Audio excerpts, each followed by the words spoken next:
Good morning, everybody. So finally, we're at the last form of our 5 animal form. Okay, so uh, this one is called what I call the human punching bag. Basically, you're using yourself as a punching bag and you're throwing your arms around, hitting yourself. Okay, so um, this form is really easy. It helps to work on the hips and helps to loosen up the hips.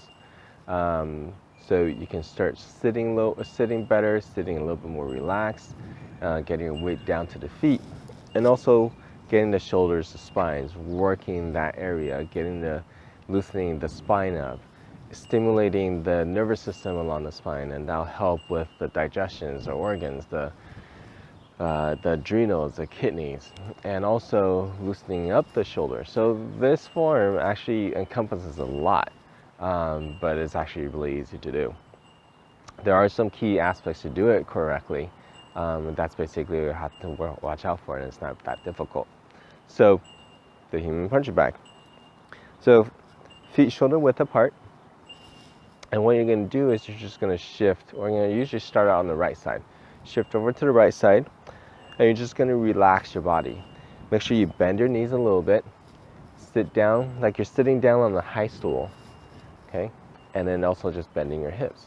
Now you want to keep all your weight on the right side. Now this is a key aspect. Doesn't matter what happens, how you turn, you're always going to keep your weight on one leg, okay? So with the left leg, you're just going to keep your feet relaxed. You can just gently lift up your heels a little bit and just get onto the balls of your feet of the left foot, okay? Then what you're going to do is just going to turn. And as you turn, you're going to allow your body to turn. Think about the rotation of the spine, coming from the lower back, mid back, upper back, shoulders, arms, hands. Okay, that same rotation like we do in Tai Chi. Okay, so you're going to turn. One hand's going to be in the front, hitting the body.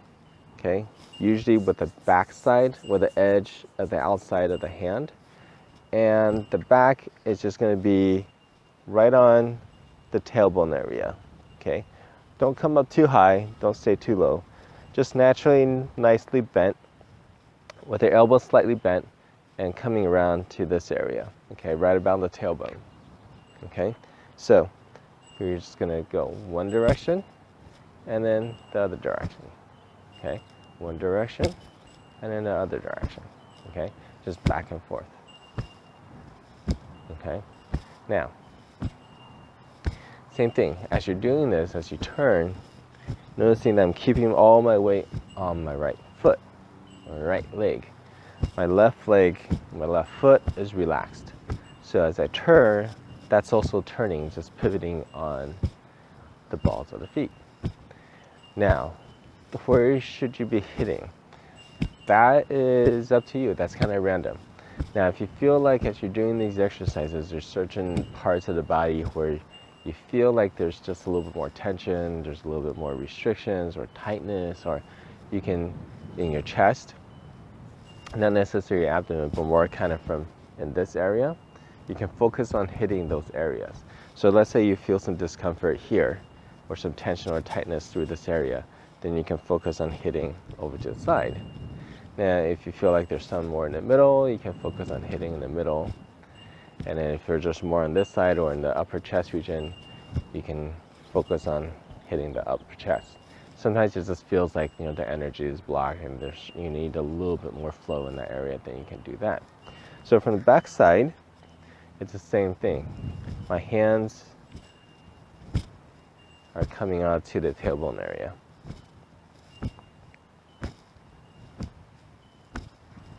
Okay? So just keep it nice and relaxed.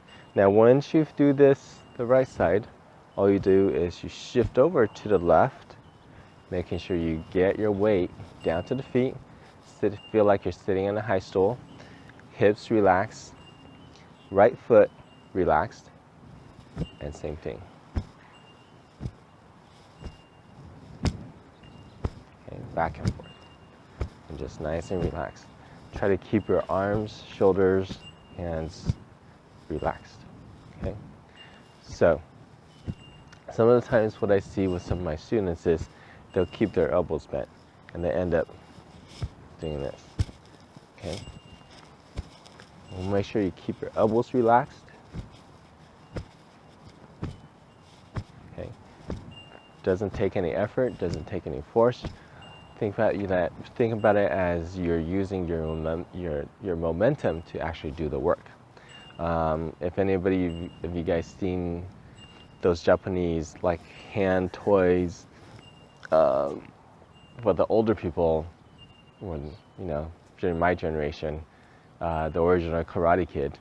I don't remember Mr. Miyagi at Okinawa. They had the little toy with the drum, and it's got the 2 strings and a little ball, and then you rotate it like that, and then it creates like that little hand drum thing. And think about it, you're doing that, and your body is a drum, your arms are the hands and the strings, and your hands are like little balls on a string, and you're just going back and forth. Okay? So that is called the human punching bag, and this is the last animal form. So if you guys have any questions, please comment below. If you like what I'm doing, give the like to the videos and subscribe to my channel. From this point on, give me some suggestions. Let me know what you guys want to see or do. I finished the animal form, the typical, the Tai Chi exercise, the Qigong exercise portion of the Tai Chi, and if we finished the Tai Chi form. So let me know in the comments below what you guys want me to do. If you guys have any questions or any videos or anything that you guys want me to cover, and I can go through that too. What I'm going to do next is I'm going to take the whole sequence of the 18 and do a video on the progression of starting from 1 to 18 to give you guys an idea of how to do it sequentially. And we'll talk about a little bit of concepts in that video. And I will see you guys next time.